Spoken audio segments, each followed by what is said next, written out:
Pole sana kwa kuweka. Nyinyi ndio mlileta marehemu juzi? Ni sisi. Anaitwa aje? Marehemu anaitwa aje? Anaitwa Justus Onjimbo. Huyu mwenye amepondeka mapua. Alianguka na pikipiki. Alipata ajali. Kaponda mapua. Yeye ina shida. Sasa tulitairi na yeye. Haina shida, najua mlitairi pamoja. So kitu itakuwa nataka niwapatie protocol venye tutafanya. Marehemu ataoswa, apanguswe vizuri. Alafu tutamweka kwa fridge. Ataoshwa akiwa uchi. Kwa fridge hapana. Huyo anakuanga na shida ya kifua, akimweka kwa fridge mtamuua.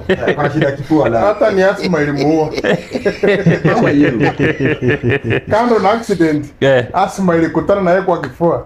Kifua vile pikipiki ilimnyonga kifua. Pole. So usimjaribu kumweka kwa. Mna microwave. Sio mweka kwa microwave. Nyinyi kweli mnaomboleza ama mnataka tucheke hapa? Unajua ndugu yangu pia wewe usifanye tucheke matanga. Okay. Mlipe na PayP kama hamuna mlipe na namba. Si ndio? Mko na hiyo microphone ya mzee. Microwave. Mko serious bwana. Mnaomboleza mwenzenu ama? Si hapa shida ya kifua. Alafu tulikuwa tuna suggest hapa mahali inasema amefunjika mapua, mnaweza ruhusa arekebishwe ama aende kwa jeneza afirako. Watu wataenda kumuona aje. Sasa hii itakuwa poor decision.